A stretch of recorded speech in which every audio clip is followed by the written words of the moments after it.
School को खुले एक दिन हो गया था। तारा उत्साह से स्कूल जाती है और शाम को लौटकर घर आती है। माँ, पापा, टीचर ने कहा है कल से स्कूल में यूनिफॉर्म में आना और नर्सरी की किताबें भी लेकर आनी है, नहीं तो डांट पड़ेगी।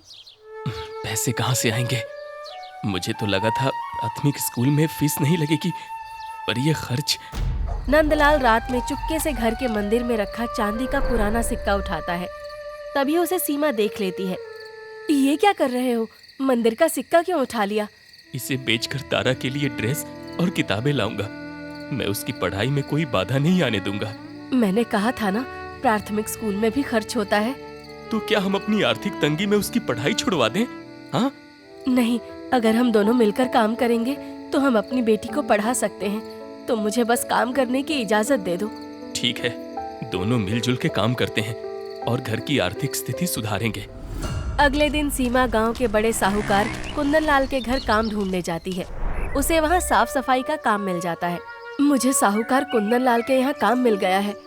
अब हम अपनी बेटी की सारी जरूरतें पूरी कर सकेंगे।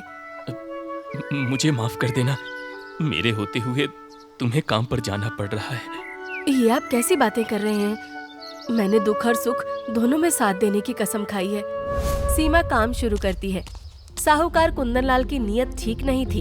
वो किसी न किसी बहाने सीमा को गलत तरीके से छूने की कोशिश करता था।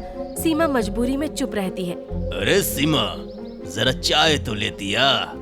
आराम से काम कर, कोई जल्दी नहीं है। सीमा नजरें झुकाए वहाँ से चली जाती है। कुछ दिनों बाद दोपहर का समय था। कुंदन लाल की पत्नी मायके गई हुई थी। वो सीमा को फिर से अकेले चाय देने बुलाता है। सीमा, बैठो बैठो, ये दूसरी कप चाय तुम्हारे लिए है।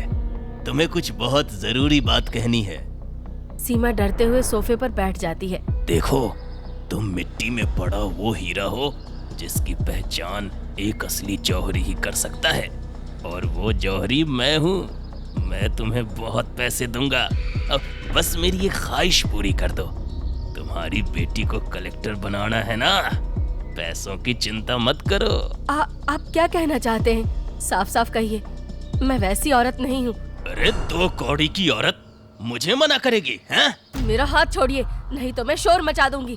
कुंदन लाल जबरदस्ती करने लगता है। सीमा पूरी ताकत से विरोध करती है। भगवान के लिए मुझे छोड़ दीजिए।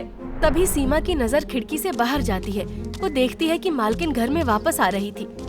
डर और जबरदस्ती के खिलाफ लड़ते हुए वो जैसे ही कुंदन लाल का हाथ खुद को छुड़ाने के लिए हटाती है, तभी मालकिन अंदर आती है।